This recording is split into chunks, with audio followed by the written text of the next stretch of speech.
বিচারের দাবিতে এবং ভাইকে স্মরণ করে আমাদের আজকের এই শোক মিছিলটি ইন্টারিম সরকারের প্রতি আস্থা পুরো বাংলাদেশে আর নাই বললেই চলে। আমাদের সবার মূল দাবি তো একটাই, আমাদের সবার প্রিয় শহীদ ভাইয়ের ওসমান হাদি ভাইয়ের হত্যার বিচারটা।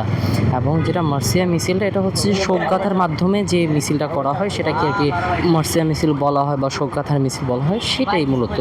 এবং এটা 40 দিন যেহেতু পার হয়ে গিয়েছে, এখন আমরা বিচারও পাইনি, সেই সাথে সাথে কোনো রেসপন্সই নেই আমাদের বাংলাদেশ সরকারের বা ইন্টারিমের। এটার দাবিতে আমরা বিচারের দাবিতে এবং ভাইকে স্মরণ করে আমাদের আজকের এই শোক মিছিলটি অর্থাৎ মার্সিয়া মিছিলটি। কষ্ট নিয়ে তো একটা কথাই বলতে হয় যে ইন্টারিম সরকারের প্রতি যে জনগণের আস্থা ছিল, বা আমাদের প্রিয় হাদি ভাইয়ের জানাজার দিনও আমাদের যে প্রধান উপদেষ্টা যেরকম বক্তব্য দিয়েছিল, সে অনুসারে আমরা কোনো আশানুরূপ ফল দেখতে পাচ্ছি না, কোনো ধরনের রেসপন্সই পাচ্ছি না। মানে গা ছাড়া, মানে কোনো তাদের গায়ে লাগতেছে না। মানে এত বড়, মানে দেশের জন্য এত বড় একটি অস্ত্র, আমি বলবো আমাদের জন্য কত বড় একটা অস্ত্র, আল্লাহর নিয়ামত ছিলেন আমাদের হাদি ভাই, বাট আমরা সেটা হারিয়েছি। মানে দেশের কোনো শরীরে লাগতেছে না। কি বলবো, লজ্জা ছাড়া তো কিছুই বলার নাই। ইন্টারিম সরকারের প্রতি আস্থা পুরো বাংলাদেশে আর নাই বললেই চলে।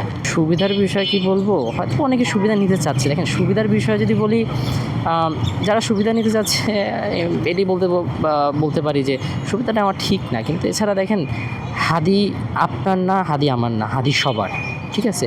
যদি এটাকে তার নিজে কোনো পুঁজি বা সুবিধা আকারে কেউ তৈরি করতে চায়, তাহলে হয়তো ঠিক করছে না।